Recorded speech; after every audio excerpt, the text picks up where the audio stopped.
سعدنا في الدنيا فوزنا في الأخرى. Assalamualaikum warahmatullahi wabarakatuh.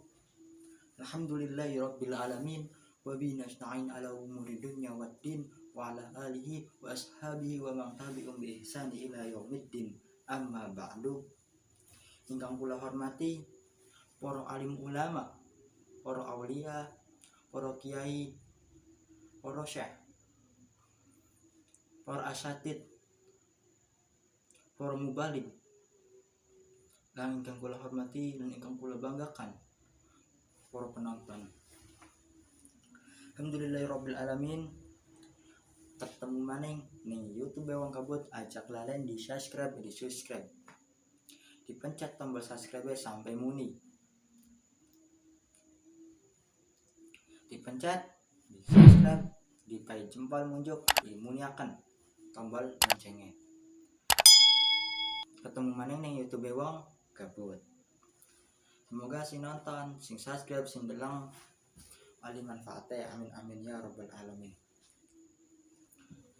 Saya pula Isun akan menjelaskan tentang atau cerita sedikit tentang para ulama, para aulia, para kiai. Nah, ada tingkat-tingkatannya dari bawah dulu, ustadz, kiai, terus habib, syekh, nah, mubaligh. Nah, itu tuh apa? Saya juga nggak tahu. Nah, akan dijelaskan. Warasatul al-ulama warasatul anbiya. Al-ulama warasatul anbiya. Ulama adalah pewaris para aulia. Aulia apa? Para nabi. Apabila permisah tidak suka sama para ulama, itu berarti ibarat kau tidak mencintai nabimu. Gitu. Kita boleh benci kepada ulama itu. Kita ambil petiknya, kita benci ke Habib, contoh ya, kita benci ke Habib Rizik. Kita boleh benci ke Habib Rizik, tapi tidak boleh benci kepada keturunan-keturunannya beliau. Itu para aulia, yaitu penerus para nabi. Gitu. Ya.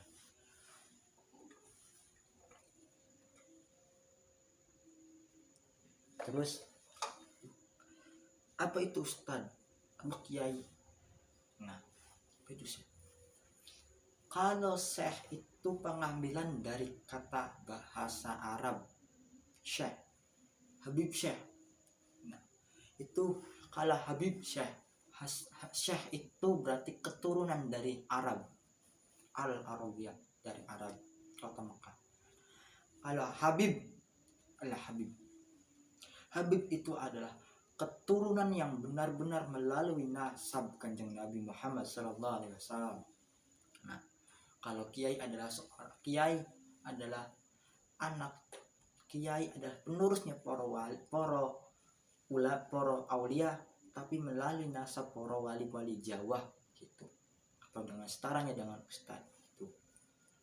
Kita ambil petiknya, contoh kiai buntut. Kiai buntut itu tidak mau dipanggil, disebut, digero Habib atau syekh. Banyak di buntut itu Habib Adib, Habib Kiai Haji Adib, syekh itu masuknya namanya masuknya Habib al-Habib. Kenapa beliau sudah melalui nasab yang benar, keturunan yang benar, tapi beliau tawaduk, yaitu rendah hati, tidak mau dipanggil kiai, tidak mau dipanggil Habib, tidak mau dipanggil syekh atau balik atau lainnya, hanya dipanggil hanya dipanggil dengan sebutan kiai atau kang atau cung atau gus. Ya, itu kealiman para ulama, yaitu benar-benar alim. Para ulama, al-ulama warasatul anbiya. Kenapa seorang itu diambil? Kenapa orang itu bisa disebut ulama?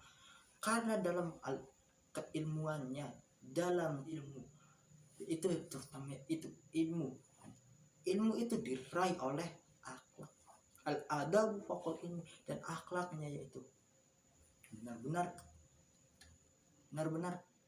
apa namanya, akhlak benar-benar sopan. Gimana penerusnya Nabi itu, gimana mencontohnya.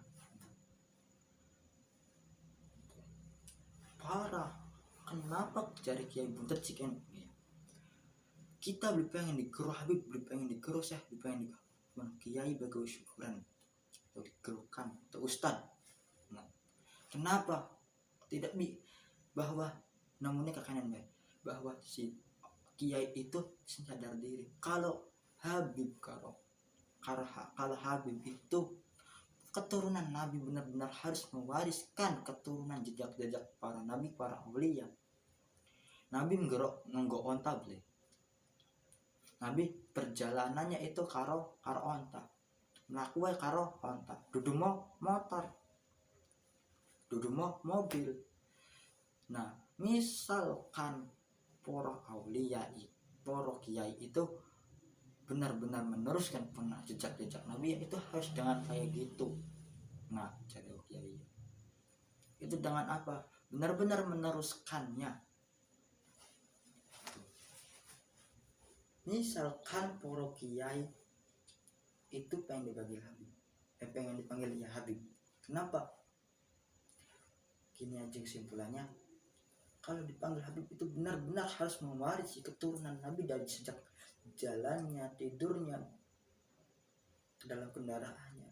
Ayo, misalkan iya nih Indonesia, anak Habibnya, Habib zaman sekarang modern namanya kan.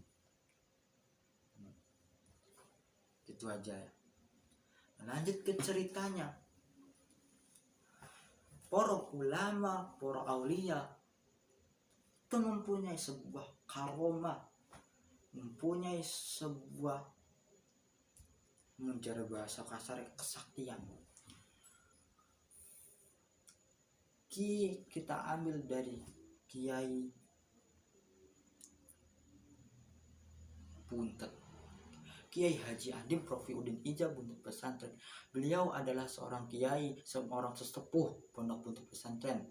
Nah, beliau ketika beliau itu sedang mau dalam perjalanan, ketika hujan, karomah beliau, saya yang teman-teman saya nyaksiin. Ketika hujan beliau naik motor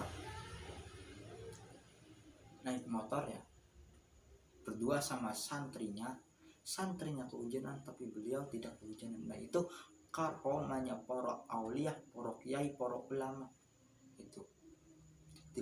Malaikat pun melindungi para aulia, apalagi santri-santrinya. Saya siap membela para ulama, para habib, karena beliau pada adalah pewaris Nabi gitu. Nah, ana maning ceritanya apa ya, Kiai Adib numpak beca iku kan kebiasaan orang Buntet itu naik beca ya, kiai-kiainya numpak beca tekanin jorogan, si supirel sing nyetir beca iku santri nemu duit kuning, nemu duit hijau kayak krek, hijau kayak godong matanya, bilang duit 1.000 ceritanya, 1.000 ya pasti mata jreng lah. Si santri ku beli kelingan mania ning kiai mudun dicukut duitnya, kiai jorok bener kan, kunci beli. Nah, wallahu alam, itulah karomahnya para ulama, para aulia. Nah, kita itu jangan jauh dari para ulama. Kenapa? Karena al ulama wal aulia, karena para ulama adalah penerus para aulia, para nabi. Itu para ulama adalah tempat bersendernya kita untuk curhat, untuk minta nasihat dari ulama gitu. Karena ulama adalah sebagian yang bisa kita bisa menolong ke apa gimana ya bahasanya, apabila langkah maning namun sing bisa nolong ke ulama, masa ya ning setan galak, masa ya ning harus dicontohkan dalam segi akhlaknya, terutama al-adabu faqul ini. Apabila orang itu mempunyai adab, pasti ilmunya itu ketutupan. Kita lihat pintar nih akhlaknya, kita ilmu akan bodoh, tapi misalnya akhlak karimahnya, akhlakul karimahnya, etikanya dijaga, itu pasti ketutupan ilmu kita gitu. Air ilmu mak bajare bae, pinter mak bajare bae kang Gusti Allah kang kuasa. Itu terutama akhlak. Adab itu lebih tinggi dari ilmu gitu. Maaf apabila ada kesalahan kata atau ucapan sing keruwet ya, dimaafkan. Tapi masih belajar, bareng-bareng belajar pengertian. Inilah pengertian dari apa itu ulama dan apa itu gunanya ulama gitu. Inilah pengertian dari apa itu ulama dan apa itu gunanya ulama gitu. Ulama adalah ya tempat bersendirnya kita ya. Ulama itu sangat berguna di negeri kita, yaitu negeri Indonesia. Ulama itu telah memerdekakan Indonesia dari penjajah, telah memberi ilmu kepada kita semua, pengetahuan, memberi ilmu pengetahuan dalam segi apapun itu. Doa ulama adalah ibarat doanya para aulia, dan doanya santri adalah doanya yang dibantu oleh para aulia, para malaikat, para ikan yang di laut mengaminkan. Konon wis dapat guys video ajaklah yang di subscribe, dimuniakan loncengnya, dipai jempol, di follow IG kita Fatan Rafa sing gambarnya kayak ning IG. Ajak kalian di follow IG editor kita yaitu IWTS. Ajak kalian di follow IG, di subscribe YouTube ya. Nah, ana doa an ijazah tidak antum ini ya. Jazakumullah khair jazak. Apa misalkan sampeyan lagi hajatan, lagi di acara udan ya, pengen anak musibah, namun ketika acara itu atau udan tarung gebrot, pengantinnya pingsan, aneh, kejadian yang tidak diinginkan. Sebelum acara hari H itu kita disiapkan dulu. Nah, itu ada doanya ini. Kita membaca Bismillahirrahmanirrahim sebanyak 11 kali, jangan nafas di dalam hati. Nah, terus lanjutnya itu sisanya dilanjutin, yaitu kira-kira ada 1000 sama yang 11-nya. Jadi berapa tuh? Hitung aja sisanya berapa. Baca Bismillahirrahmanirrahim 1000 kali. Pegel ya makannya bisa aja kawin maning ya. Jadi taufiq wal hidayah. Wassalamualaikum warahmatullahi taala wabarakatuh.